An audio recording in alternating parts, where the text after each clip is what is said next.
And what's the deal? That's your boy Tag from Pro Wrestling Tag. You know what I'm saying? As of this recording, it is 8:26 p.m. You know what I mean? February 7th, 2025. You know what I mean? So right now I'm just chilling. I'm just walking around trying to burn down these, pounds and shit. You know what I mean?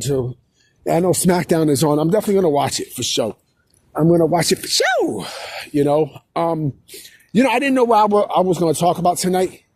But I have an idea of what I'm gonna say. I did hear about Cedric Alexander. Cedric Alexander is no longer in WWE. I would not be shocked I honestly would not be shocked if he signs with AEW. I think, he'll go right to the Hurt Syndicate, where he was also a former member, and says, I wouldn't be shocked. I mean, look, Cedric Alexander is basically, he had an okay career in WWE. I mean, his best work was in the Hurt Syndicate. I mean, the Hurt Business, when he was with Bobby Lashley and Shelton Benjamin stuff during the pandemic. But the thing with Cedric Alexander was, he did fucking great in the Cruiserweight Classic.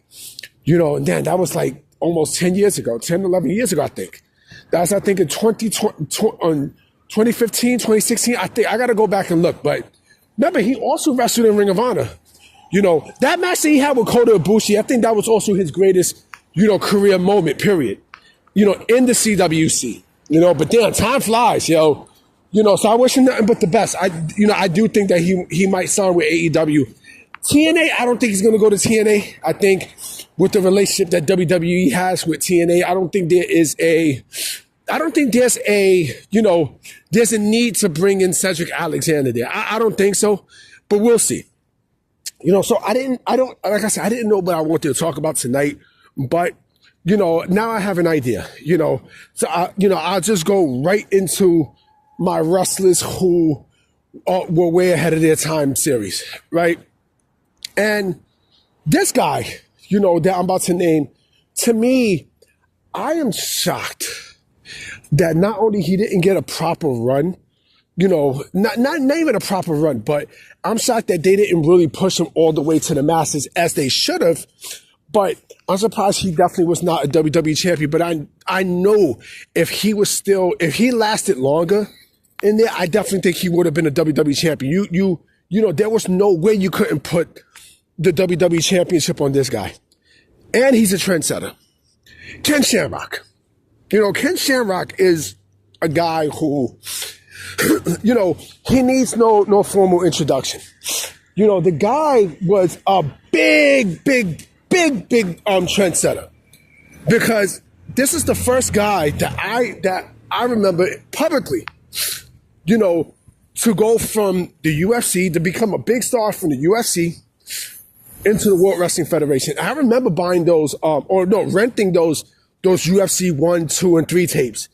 You know what I'm saying? Like way back in the days. And that's how I was able to know him.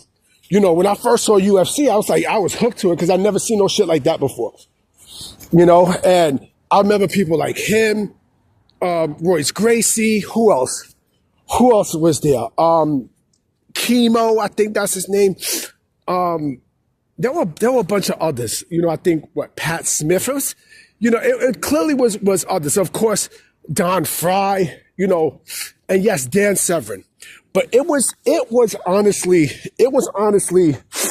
Ken Shamrock that was the biggest trendsetter, because Ken Shamrock was the biggest star in the UFC at the time. And he at the time also with the UFC is not a $1 billion business back then like how it is now. It was like completely different. And, he thought that the UFC was not paying him enough. And he also thought that the UFC was definitely on a decline because, of course, they was, before they did the regulations, they were banning UFC shows, UFC pay-per-views all across the country.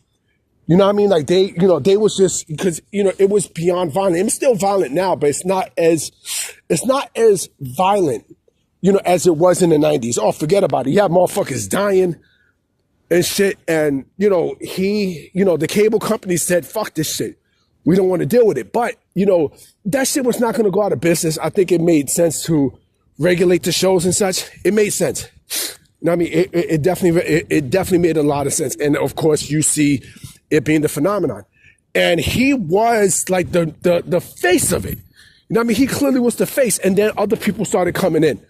Dan Severn. I heard that, WCW wanted Ken Shamrock, but I doubt they was going to push this motherfucker. They knew what they was going to do with this motherfucker. They signed him. You know what I mean? They didn't have a fucking clue on what to do at all. You know what I mean? So I think he made the right choice by saying, fuck that. I'm signing with the World Wrestling Federation. And listen, he had a decent run there. You know what I mean? He had a great run.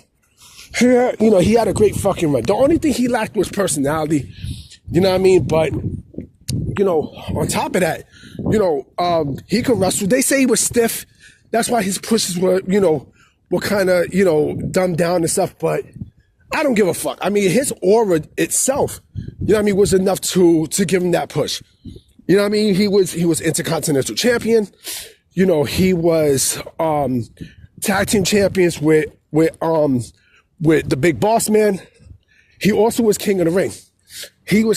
And I thought from there, they was going to legit push him all the way to the top. And I think if he would have stayed longer, he would have eventually have been WWF champion.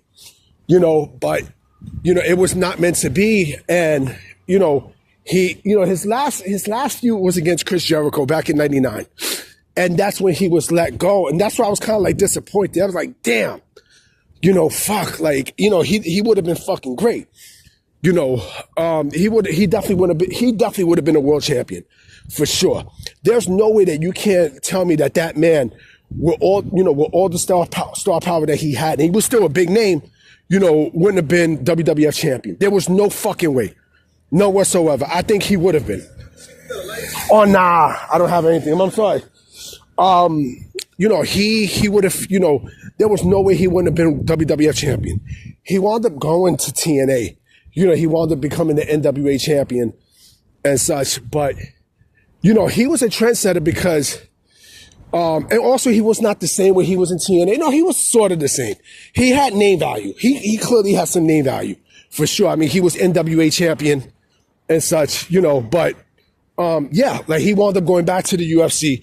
But mind you, he was a trendsetter for that major reason because, up until that point, there was no UFC people jumping there was no UFC people jumping from there to WWE, from the World Wrestling Federation or WCW. Remember Tank Abbott went to WCW and so they tried to make their own version of Ken Shamrock, and that shit didn't work. But look over the years, you know what I mean? Like it's been a back and forth thing between, MMA and pro wrestling because, you had people like fucking Bob Sapp. Fuck that nigga. That nigga's trash. Bob Sapp. But then you have others like, like Brock Lesnar, who went to the UFC and dominated and then came back to WWE. You had people like Matt Riddle. Who else fought in UFC? Shayna Baszler, Ronda Rousey, and it's never going to stop. Like you're always going to have those names. And not only UFC, but in MMA period. I mean, Bobby Lashley. Bobby fucking Lashley is another one, so, I mean, and you got to give that man his flowers. You got to give Ken Shamrock his flowers because again, without that man, I don't know if that door was even possible for UFC people to jump to pro wrestling and vice versa. Even CM Punk, even though CM Punk got his ass whipped twice, he still made the jump. You know what I'm saying? So, you gotta give him you gotta give that man his flowers. You have to. You know what I mean? Because he was a trendsetter, and I do hope that he gets in the Hall of Fame because he's deserved it. He's deserved it. I wish he would have got a retirement match in WWE, a couple years ago. I wish, I think Brock Lesnar could have been the one to retire him, but what can you do? What can you do? I'm about to be out, guys, because it's cold as shit here. You know what I'm saying? And I'll definitely go check you out tomorrow. All right?